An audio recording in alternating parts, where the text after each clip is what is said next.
అమరావతి ప్రజా రాజధాని ఎన్నాళ్ళలో అది పూర్తి అవుతుందని మీరు అనుకుంటున్నారు? ప్రధానమంత్రి రావడం, హామీ ఇవ్వడం ఎంత చూసిన జరిగింది? మొట్టమొదటిగా ఎందుకంటే చాలామంది దీని మీద నడుస్తుంది ట్రోల్ కానీ మొట్టమొదటిగా మా స్టాండ్ ఏ రోజు మార్చలేదండి. మిగతాది మీకు చెప్తాను. అమరావతి అద్భుతమైన హరిత నగరంగా, అన్ని వర్గాల నివాసం ఉండే నగరంగా, పారదర్శకంగా ఈ దేశంలోనే కాదు ప్రపంచంలో గొప్ప మోడల్ నగరంగా నిర్మించాలనేది సమాంతరంగా ఆంధ్రప్రదేశ్లో ఇచ్చి అప్పటి నుంచి హిందూపురం అభివృద్ధి కావాలని నేను కోరిక డిమాండ్. ఏ రోజు నేను స్టాండ్ మార్చలేదు.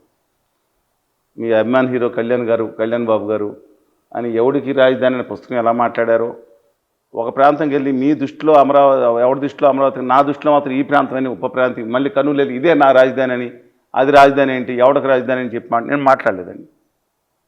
అలాగే అక్కడ సభలో హాజరైన అనేక మంది ఎవరైతే ఉన్నారో అమరావతిని ఎంత ద్రోహంగా తిట్టారో మేము అలా చేయలేదు.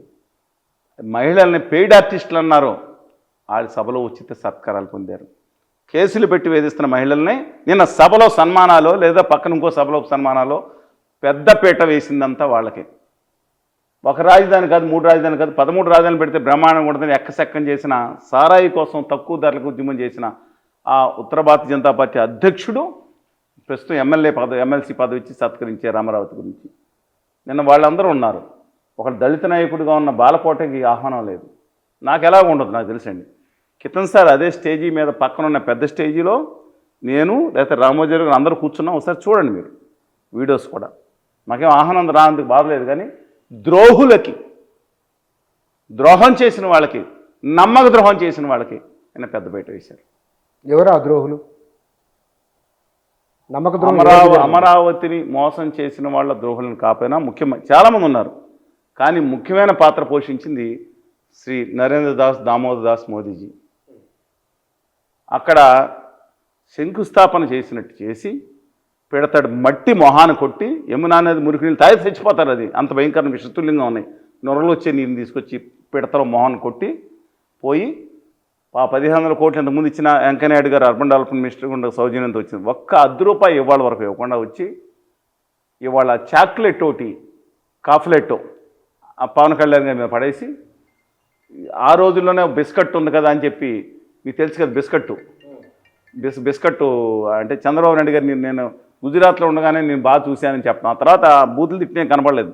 బిస్కట్ వేసి ఎండలో మిట్ట మధ్యాహ్నం ఎండలో 6600 బస్సులు ఎక్కడెక్కడి నుంచి అన్ని స్కూల్స్ గీల్స్ చాలా చోట్ల ఆగిపోయి, మొత్తం రవాణా సౌకర్యాలు ఆగిపోయి మిట్ట మధ్యాహ్నం ఎండలో వెళ్ళొద్దంటే మే 2వ తారీఖున ఎక్కడెక్కడి నుంచో జిల్లాల నుంచి సచ్చి చెడి తీసుకొస్తే వైద్య సహాయ శిబిరాలు శ్వాస పడిపోయిన వాళ్ళు కానీ పెట్టుకుని తీసుకొచ్చి ఆరెంజ్ పండ్లు ఓరెస్ తీసుకొచ్చి అక్కడ నెత్తి మీద పెట్టి మాడిపోయిన వాళ్ళ మీద నెత్తి మీద ఆమ్లెట్ వేసి ఈయన ఫ్లైట్ ఎక్కి వేరే చూడుతుంది. ఎందుకు అంత అసహనం? ఆయన ఏమి ఇవ్వలేదండి. అమరావతికి బూడిద మట్టి ఇవాళ ఇచ్చింది చాక్లెట్, బిస్కట్టు, ఆమ్లెట్. కేసీఆర్ గారు రాజు వస్తే ఈయన ఇస్తే నేను ఇద్దాం అనుకున్నాను, నేను ఇవ్వకుండా ఆయన ఇవ్వకుండా నేను తోటి రాష్ట్రం ఇస్తున్నా హేళన చేస్తారని ఆగిపోయాను అనే వాదన వచ్చింది. ఇవాళ రెండోది మీరు అడిగిన ప్రశ్న, ముఖ్యమైన ప్రశ్న, అమరావతి కంప్లీట్ అవుతుందండి. అమరావతి గొప్ప నగరంగా భాషించాలనుకున్నాను, పారదర్శకం కావాలని కోరుకున్నాను. ఆ రోజు పుస్తకం ఎవడికి రాజధాని రాస్తే పెద్ద మనిషి ఫోన్ చేశారు. ఇప్పుడు అందరూ సభలో కూర్చున్నారు పెద్ద మనుషులు. నేను రాలేదు, నాతో మాటలు మానేశారు. ఇప్పటివరకు పెద్ద నాయకులు అయిపోయారు అందరూ సభల్లో.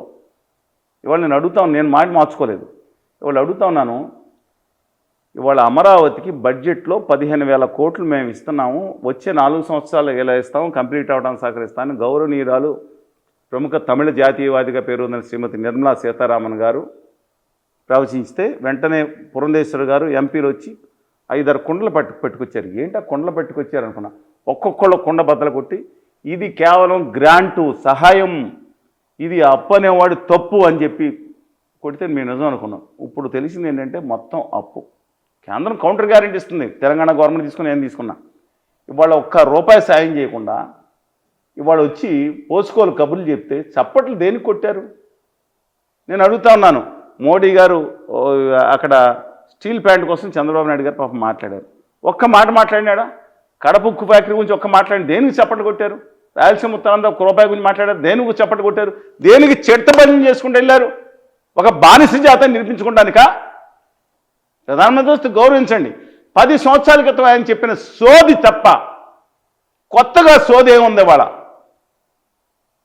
గౌరవ మంత్రి పేరు చెప్పను కానీ ముఖ్యమైన పదవిలో ఉన్న ఆయన అంటే పదవుల్లో ఉన్న ఆయనకి మాట్లాడాను, ఏంటి రేపు వస్తున్నాడు కదా మీ ప్రధానమంత్రి గారు, ఏమంటున్నారంటే వాళ్ళ బాస్ అంటే ముఖ్యమంత్రి గారు చెప్పడం, ఏదో ఒకటి అనౌన్స్ చేస్తాను అనుకున్నారు, ఫస్ట్ 15-20 కోట్లు అన్నా నేను సాయంగా గ్రాంట్గా మారుస్తాను అనుకున్నారు, కొన్ని సలహాస్ ఏమీ లేకపోయినా ఏం చెప్పట్లేండి.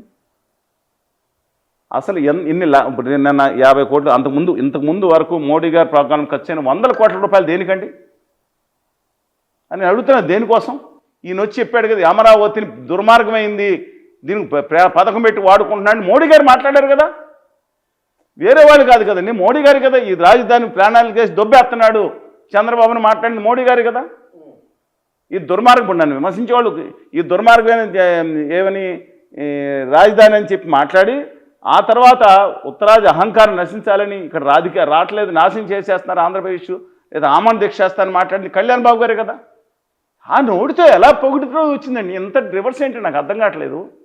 రాష్ట్రానికి ఏమి ఇచ్చారని? అప్పులు ఇచ్చారా? అప్పులు ఇస్తే నాకు అర్థం కాలేదు, అప్పులు ఫెసిలిటేట్ చేశారంటారు. ఇవాళ అమరావతికి దాదాపు 58,000 కోట్ల రూపాయలు సబ్జెక్టు కరెక్షన్ పనులు మొదలైంది. మీరు తనికెళ్ళ బర్ల సినిమా చూసారా? ఏ సినిమా? ఎస్వి కృష్ణారెడ్డి గారు చేసిన సినిమా మా ఎమ్మెల్యేలన్న కావాలి చెల్లి పెళ్ళి మళ్ళీ మళ్ళీ అంటారు. మోడీ గారు ఆల్రెడీ దీనికి శంకుస్థాపన చేశారు కదా, అప్పుడు భారీగా చేశారు కదా. చేసిన తర్వాత మళ్ళీ చంద్రబాబు నాయుడు గారు ఒకసారి కుటుంబంతో వచ్చి మళ్ళీ పునఃప్రారంభం చేశారు కదా, మళ్ళీ ఇంకోసారి ప్రారంభం చేశారు కదా నారాయణ గారు వచ్చి, మళ్ళీ ఇదే పునఃప్రారంభం ఏంటండి? పోనే నేను జగన్మోహన్ రెడ్డి గారు నిజంగా కక్ష సాధింపుతో వ్యవహరించారు అని నమ్ముతున్నాను, ఖచ్చితంగా చెప్తున్నాను. అమరావతి మీద మోడీ గారు ఒక ఫోన్ కాల్ చేసి mister Jagan sir sir sir sir sir sir sir Jagan sir next అనేది అందుకు అంతమించాను కదా, 10 సార్లు సార్ అనాలి కదా. ఆయన కాళ్ళు కూడా పట్టుకున్నారు కదా. ఏ దందా బంద్ కరో, ఏ కక్షాదింపు నుంచి బంద్ కరో, నేనే శంకుస్థాపన చేసి చెట్టి కొట్టి మోహన్ కొట్టిపోయాను, నా పొరుగు పోద్దయా అని ఒక్క మాట మోడీ గారంటే అడుగు జవదాటే వరకు జగన్మోహన్ రెడ్డి ఛాలెంజ్ చేస్తున్నాను నేను. దుర్మార్గం అవుతున్నది ఇక్కడ పెట్టుకుని చిడత భజనలు ఏంటండి వీళ్ళకి, ఆత్మగౌరవాన్ని తాకట్టు పెడుతున్నారు. తోటి తెలంగాణ స్వాతంత్రం చూసి బుద్ధి జ్ఞానం తెచ్చుకుంటే కొంతమంది నాయకులు జ్ఞానం వస్తుంది. ఒకటితో తీసేయండి, చెప్పులు మోసే బళ్ళనే ఆ బళ్ళనే తీసేసేయండి. ఏందని నాకు అర్థం కాదు. పైగా కొత్త 4 రోజుల నుంచి పెద్ద పెద్ద మేధావులు జర్నలిస్టులు కూడా కొత్త రాకం కొంతమంది అందనట్లా అందుకున్నారు. రోజు చూస్తున్నాను, తరించిపోతున్నాను. ఏమనంటే ఇప్పుడు ఆ మాత్రం కూడా రాకపోతే అన్యాయం చేస్తాడు కదండి. ఒక్కసారి లుక్ ఇచ్చి లెఫ్ట్ సైడ్ దక్షిణామూర్తి గారు అబ్బాయి స్టాలిన్ చూడండి. తమిళనాడులో ఇలా కాళ్ళు పట్టుకుని హక్కుల్ని తాకట్టు పెట్టి ఢిల్లీ బజార్లో దేకారా?